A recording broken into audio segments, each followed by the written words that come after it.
Picture this. You're standing on a frozen battlefield, watching a single soldier hold an entire army at bay, or witnessing 300 men face down 150,000. Throughout history, certain military units became so legendary that their names alone struck fear into enemies. But here's the question that'll haunt you by the end of this video. What makes a warrior truly elite? Is it their kill count, their discipline, or something darker?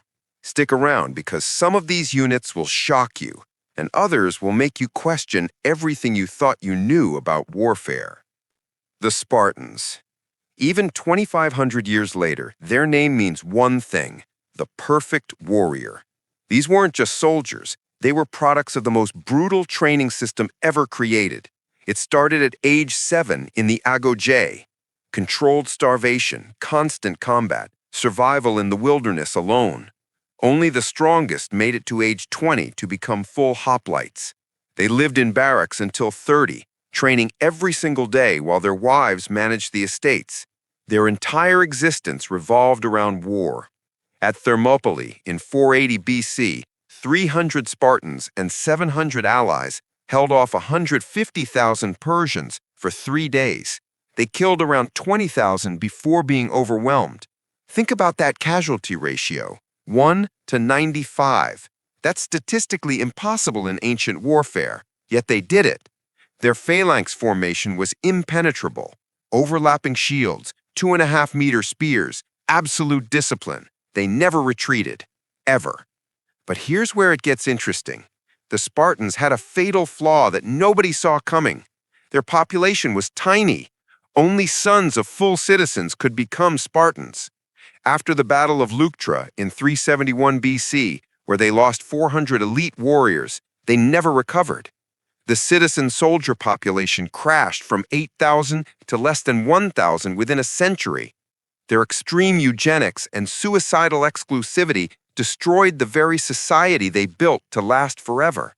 They proved that extreme training creates supreme soldiers, but societies built only on war eventually run out of warriors. Remember that, because it's going to be a recurring theme. Drop a comment right now. Could modern special forces beat ancient Spartans in hand-to-hand combat? Let's debate. The Persian Immortals were the only military unit in history that maintained exactly 10,000 men through instant replacement. One soldier died, another immediately took his place. The number stayed constant, always 10,000. That's where the name came from. They were immortal as a unit. They wore scale armor, carried wicker shields covered in leather, short spears, and deadly composite bows. Their clothing was richly colored, decorated with gold. They looked like an army of kings. These weren't just ceremonial guards. The Immortals conquered the largest empire the ancient world had ever seen, from India to Greece, from Egypt to Central Asia. They were recruited from all provinces based purely on military merit. They marched with luxury baggage, servants, even personal harems. They were the vanguard of every Persian army. At Thermopylae in 480 BC, the Immortals were the ones who finally flanked the Spartans after 3 days of carnage. They killed around 20,000 Persians before being overwhelmed. Think about that casualty ratio, 1 to 95. That's statistically impossible in ancient warfare, yet they did it. Their phalanx formation was impenetrable. Overlapping shields, 2.5-meter spears, absolute discipline. They never retreated, ever. But here's where it gets interesting. The Spartans had a fatal flaw that nobody saw coming. Their population was tiny. Only sons of full citizens could become Spartans. After the Battle of Leuctra in 371 BC, where they lost 400 elite warriors, they never recovered.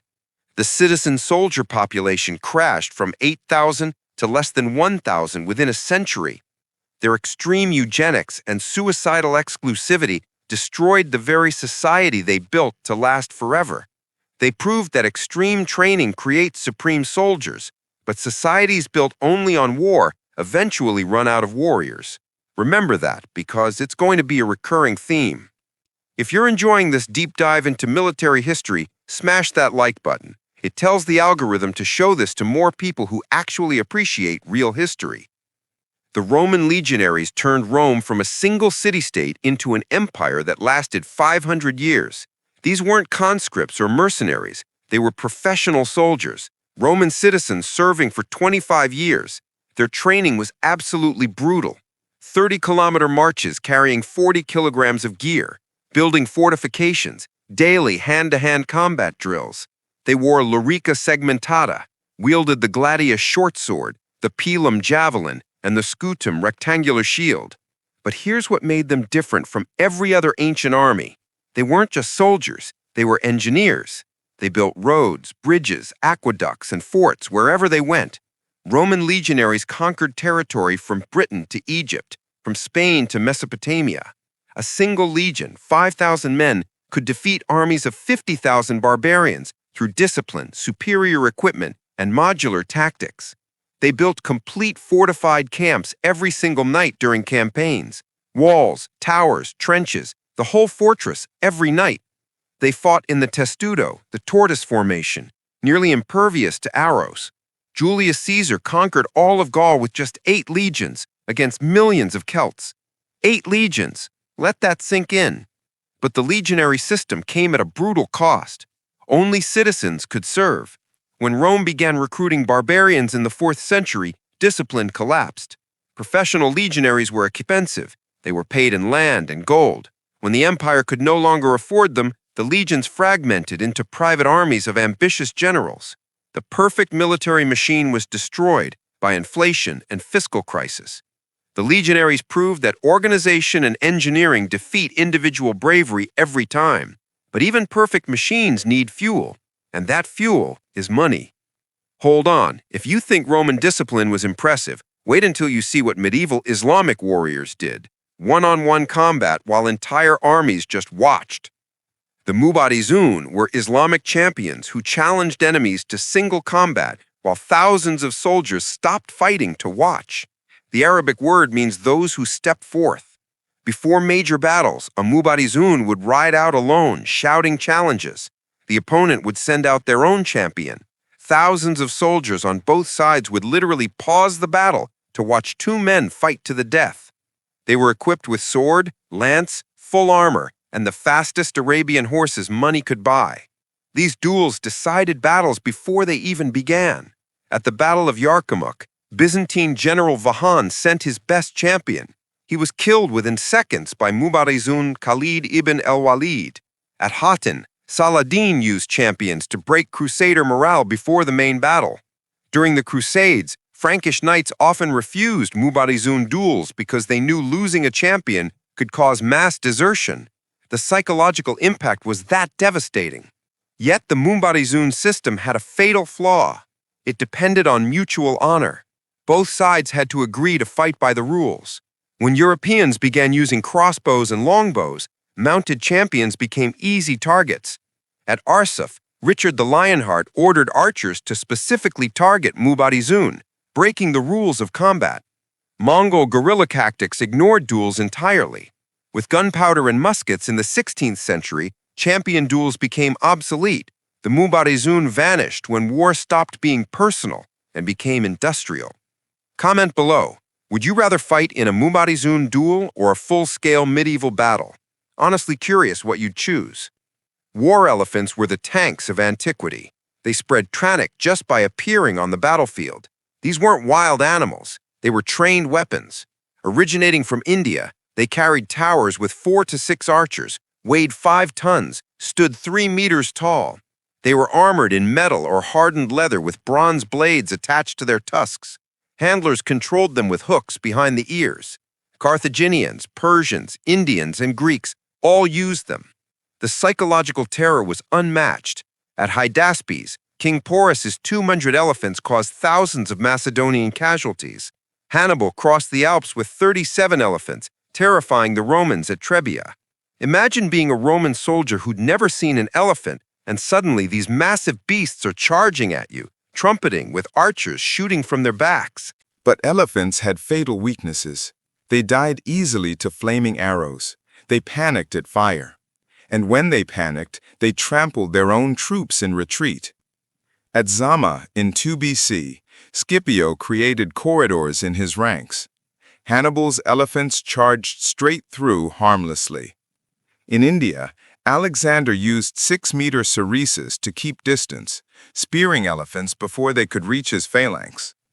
War elephants proved that psychological weapons only work once. Enemies adapt, and logistics matter more than raw power. You can't feed and transport elephants like you can soldiers. The Vikings caused so much trauma that Europeans literally prayed, "God, deliver us from the fury of the Northmen." Vikings were Scandinavians, Norwegians, Swedes, Danes, who raided Europe between 793 and 1066 AD. They weren't just warriors. They were traders, explorers, and settlers, armed with axes, swords, spears, and round shields. But their real advantage was naval superiority. Their long ships could sail both oceans and shallow rivers. They appeared without warning, raided coastal monasteries, looted everything, and vanished before armies could respond. Vikings conquered England's Danelaw, Normandy, and Sicily. They established trade routes to Constantinople. They reached North America 500 years before Columbus. The Great Heathen Army, just 3,000 Vikings, conquered 4 of 5 Anglo-Saxon kingdoms. They founded Dublin, Kiev, and Novgorod. Their mobility was unmatched. They raided Muslim Seville and Christian Paris in the same campaign season. Entire kingdoms paid Danegeld, protection money, just to make them leave. But Vikings had a strategic limitation. They couldn't hold territory. They were brilliant raiders but poor administrators. When they tried to actually rule England, Alfred the Great defeated them by building fortress networks. When they settled in Normandy, they assimilated into French culture within 2 generations. The Christianization of Scandinavia between 1000 and 1100 ended the pagan warrior culture. The Viking Age didn't end in defeat, it ended in transformation. But wait, there were Vikings even more terrifying than regular Vikings. Berserkers were elite Viking warriors who entered psychotic rage states. They felt no pain and bit their own shields before battle. The word comes from bear shirt. They wore bear or wolf pelts. Before battle, they entered altered states through rituals, possibly hallucinogenic mushrooms like Amanita muscaria or hyperventilation. Once in the trance, they were immune to pain, supernaturally strong, and completely uncontrollable. They charged without formation, screaming, biting shields, sometimes fighting completely naked. After battles, they collapsed into deep depression. Berserkers served as royal bodyguards and led the most dangerous assaults. In the saga of Rolf Kraki, 12 berserkers defended a king against hundreds. Medieval texts describe berserkers killing 10 to 20 men alone before falling. At Stamford Bridge, a single berserker held a bridge against the entire English army, killing 40 men before being speared from below. Yet berserkers were single-use weapons.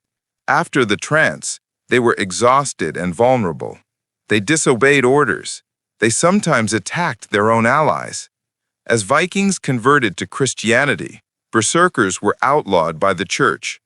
In Iceland, berserker behavior was banned in 1123. Society realized psychotic warriors were incompatible with organized military command structures. They vanished completely after the Viking Age ended. Here's a question that'll make you think. Were berserkers actually taking drugs, or was it just psychological conditioning? Drop your theory in the comments.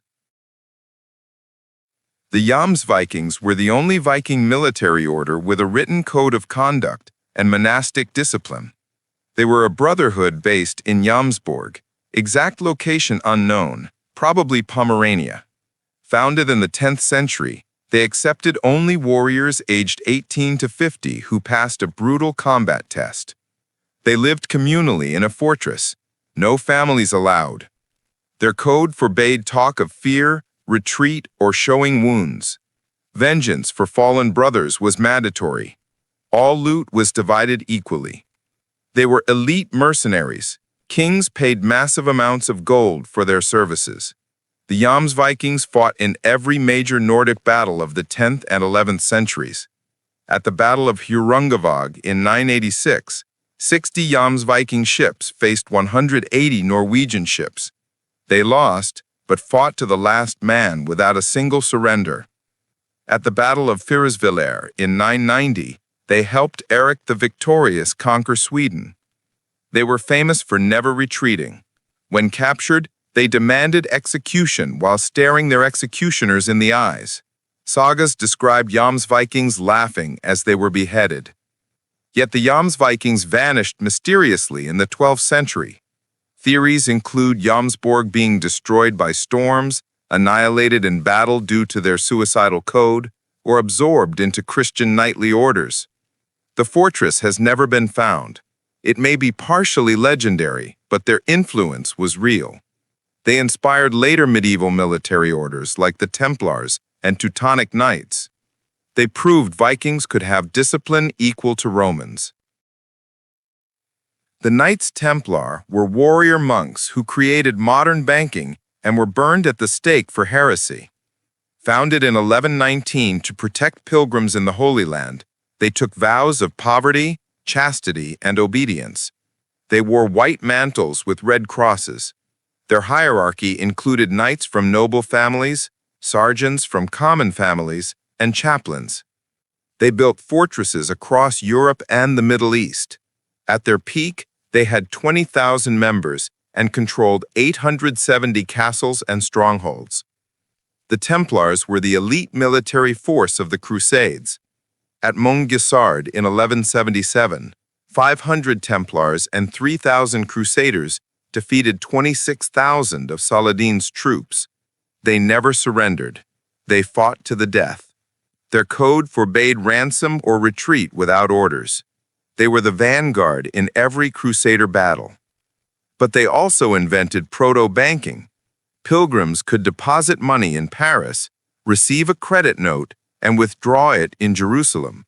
No physical gold transported. The Templars became Europe's most powerful bankers. But financial power destroyed them. King Philip IV of France owed the Templars vast sums. In 1307, he ordered the simultaneous arrest of all Templars in France. They were accused of heresy, idolatry, and sodomy. Grand Master Jacques de Roulet was burned at the stake in 1314, allegedly cursing the Pope and the King as he died. Both died within months. The Pope dissolved the order in 1312. The Templar fortune vanished. Legends of hidden treasure persist to this day. The Templars proved that in medieval politics, being too powerful and too rich makes you a target no matter how many battles you win. If this video is blowing your mind with stuff they never taught in school, subscribe right now. Because what happens if channels like this don't exist? These incredible stories get forgotten. History becomes boring textbook dates instead of the epic human drama it actually is. We're building a community that demands better. Join us. The samurai were the only warriors who committed ritual suicide if dishonored, and whose descendants ruled Japan for 700 years. Samurai were the warrior class of feudal Japan. They followed Bushido, a code of honor emphasizing loyalty, discipline, and honorable death above life. Trained from childhood in swordsmanship, archery, spear fighting, and unarmed combat. They wore yoroi armor, plates of metal laced with silk cords. They served daimyo, feudal lords, unconditionally. They weren't just warriors, they were administrators, poets, tea masters. Samurai dominated Japan for 700 years through martial superiority and rigid social hierarchy. At the Battle of Sekigahara, 160,000 samurai fought for control of Japan. Tokugawa Ieyasu triumphed, founding a shogunate that lasted 268 years. Samurai repelled Mongol invasions in 1274 and 1281. Typhoons destroyed the Mongol fleets both times, giving rise to the myth of the kamikaze, the divine wind. Sword masters like Miyamoto Musashi killed dozens in duels. Bushido demanded seppuku, ritual suicide if captured or dishonored. But the samurai were ended not by war, but by modernization. During the Meiji Restoration, Japan abolished the samurai class, banned sword carrying, and built a modern conscript army. The samurai's last stand, the Satsuma Rebellion, was crushed by peasants armed with rifles. 40,000 traditional samurai died. Rebel leader Saigo Takamori committed seppuku. Katanas could not defeat machine guns. A 1,000-year warrior culture ended in a single decade. Now we're moving into the 20th century, and warfare changed completely. What worked for 1,000 years became obsolete overnight. The Waffen SS were Nazi elite troops who fought with suicidal fanaticism while committing unspeakable atrocities. This is where we need to separate combat effectiveness from morality, because what I'm about to tell you is purely about military performance, not justification. The Waffen SS was the military branch of the Nazi SS, formed in 1939 as Hitler's personal guard. It expanded to 38 divisions with 950,000 soldiers. Initial recruitment criteria included pure Aryan descent, minimum height 1.78 meters, perfect teeth. They had better equipment than the regular Wehrmacht. Elite divisions like Leibstandart, Das Reich, and Totenkopf led every major campaign. Their loyalty was to Hitler alone, not to Germany. On the Eastern Front, SS divisions held lines when the Wehrmacht retreated. At Kursk, Leibstandart penetrated 80 kilometers into Soviet defenses. In Normandy, the 12th SS Hitlerjugend Division, teenagers aged 16 to 18, held off the British for weeks. They fought to the death. Casualty rates of 90% were common. Soviets executed SS prisoners on sight. Yet the Waffen SS were also war criminals. At Malmedy, they executed 84 American POWs. The Totenkopf Division massacred 100 British prisoners at Le Paradis. Einsatzgruppen murdered 1.5 million Jews. After the war, the Waffen SS was declared a criminal organization at Nuremberg. Members were executed or imprisoned. This unit shows the darkest side of military elitism. Combat effectiveness means nothing when you're fighting for genocide. Comment below, should we even discuss units like this, or does it glorify them? I genuinely want your perspective. The Finnish snipers inflicted 700,000 Soviet casualties in 100 days during the harshest winter of the 20th century, the Winter War, 1939 to 1940. These weren't special forces or elite commandos. They were citizen soldiers defending their homeland. Basic equipment: Mosin Nagant rifles without scopes, skis, white camouflage clothing, deep knowledge of Finnish forests. That's it. They used guerrilla tactics, ambushes, night attacks, vanish into snow. They fought in minus 40 degrees Celsius temperatures. Finland had 300,000 soldiers. The Soviet Union invaded with 1 million. Finnish snipers caused 5 to 7 Soviet casualties for every Finn lost. That's statistically impossible in conventional warfare. Simo Häyhä, called the White Death, killed 505 confirmed Soviets in 100 days with an iron sight rifle, no scope. The Soviets called Finns White Ghosts. The Red Army lost 700,000 troops, killed, wounded, captured, or frozen. Finland lost 70,000. Soviet propaganda collapsed worldwide. But numbers can't defeat geography forever. The Soviets sent 1.5 million more troops. Finland ran out of ammunition and allies. They signed a treaty ceding 11% of their territory, but kept their independence, the only country invaded by Stalin that remained free. In the Continuation War, Finland fought alongside Germany against the USSR, but refused to participate in Holocaust atrocities. They negotiated a separate peace in 1944, surviving between two superpowers through sheer tactical brilliance and national determination. So here's the final question I'll leave you with. What actually makes a military unit elite? Is it kill counts, discipline, technology, or is it something deeper, like fighting for something worth dying for? The Spartans, Romans, and Finns fought for their homes. The Waffen SS fought for ideology. The Vikings fought for wealth. The samurai fought for honor. Every single unit on this list eventually fell. The Spartans ran out of warriors. The Romans ran out of money. The Vikings ran out of pagan culture. The samurai ran out of relevance. Even the most elite soldiers in history couldn't fight the one enemy that defeats everyone: time and change.